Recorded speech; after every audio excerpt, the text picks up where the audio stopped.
Squidge Rugby versus Siv Ngesi in Vodacom United Rugby Championship, North versus South.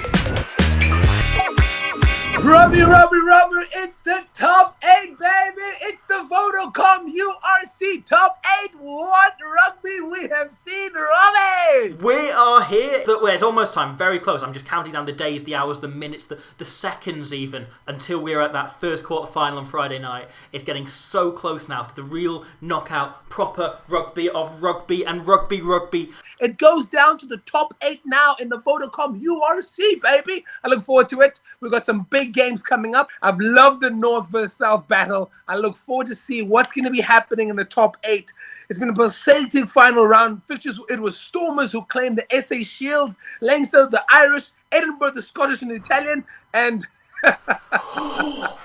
the big one, the biggest trophy in world rugby. Never mind the World Cup, never mind the Rugby Championship, the Six Nations. The Welsh Shield went to the Ospreys. Thank you to the Leinster team, who are the B team, for doing it for the Stormers, DHL Stormers. What a pleasure and a privilege that us DHL Stormers, we lifted the trophy like we're going to lift the entire trophy at the end when we beat whoever we beat in the particular at the end of the URC. But here it is. Let's just give a bit of a tally here, my friend. It goes, the North versus South total is South 28 wins plus 3 wins equals 31 wins for the South. Stormers beat Scarlets. Lions beat the Dragons. Bulls beat the Ospreys. North, 15 wins plus 1 win equals 16 in a draw. Ulster beat the Sharks. Squidge, my friend, it is the quarterfinals. 2 South and 2 North quarterfinals, 1 Southern quarterfinal, and 1 Irish quarterfinal. How do you feel about this? Yeah, I'm pretty excited. I think we're headed into a really exciting round. Anything could happen with the knockout rugby. Any mistake anyone in any of these teams makes could cost their team their entire season. Absolutely action-packed. Ulster versus Munster. You got, I don't know, Ulster, they can produce wonders, as you said. Yeah, so they've had a whole kind of backline on fire this season. A lot of players who are kind of just breaking through in the last 2 years, maybe. The likes of Mike Lowry, the likes of Bob Balakoom.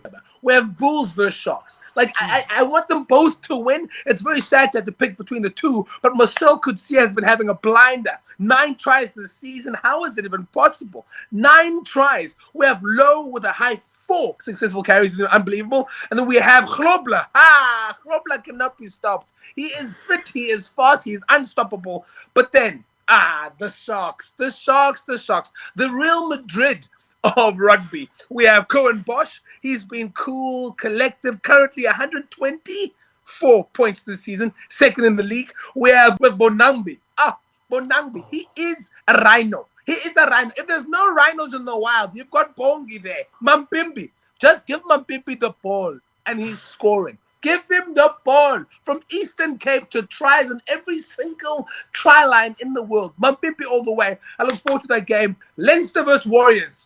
What's your call for that one? How's it looking? Oh, I'm pretty excited. I mean, Leinster coming off a pretty difficult week, losing in just the last minute last weekend. So I think they're going to be absolutely fired up for this. And I got to feel a bit for a Glasgow team. They've had a pretty good season. They've kind of started to click a bit. You know, Jack Dempsey's played incredibly well for them this season. Just carried every ball that's come any direction, even the ones that haven't gone to him. He somehow managed to just carry himself.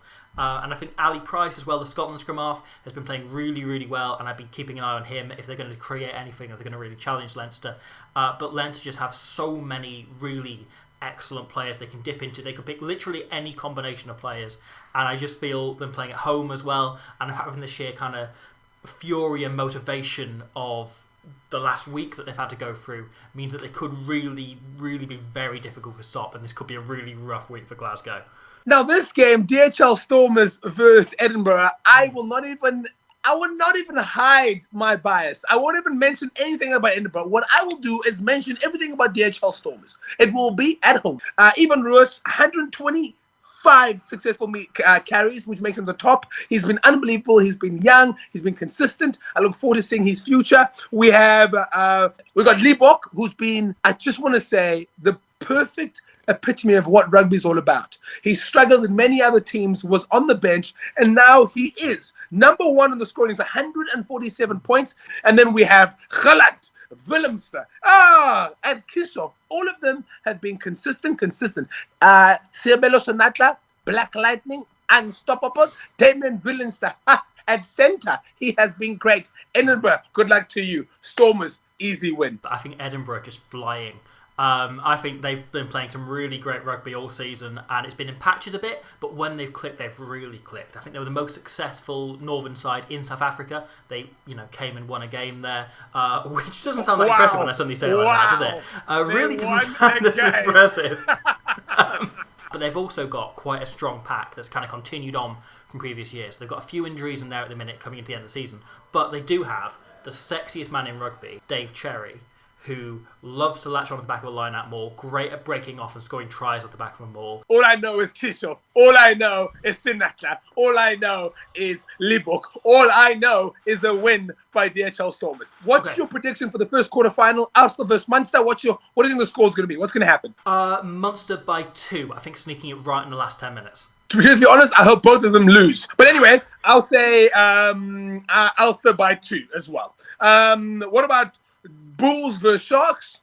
Oh, I mean, I think I know both of them will lose, but they'll lose the next round anyway, so it doesn't really matter. Let's say Sharks by 5. All right. I'll agree with you for a change. I really love the men in black. I say Sharks by 7. Thank Sia Kolisi all the way. And then we have Leinster versus Warriors. What's your call? I think Leinster will just have too much and it'll be too fired up for them. I'd say Leinster by about 18. I think Leinster by 21. But is it going to be the B team or the A team? We'll never know. This particular one, I think, is going to be a walkover. DHL Stormers versus Edinburgh. I think we're looking at extra time here. Who knows? Edinburgh by 3. Why not? I say DHL Stormers by 10 points. My friend, it's been an unbelievable pleasure. From a fan of yours to a friend of yours. That's the magic of rugby, my friend. Likewise. I would never ever see you in a rugby field, I'm sure, but it's a pleasure to hear you speak rugby. Likewise. It's been an absolute joy, a privilege, an honour, a pleasure, every other word that begins in P, a pineapple. And I look forward to seeing you again after we've seen the quarterfinals. Cheers, Squidge Rugby, my friend. I'll see you next week. I'll see you then. Bye. North versus South.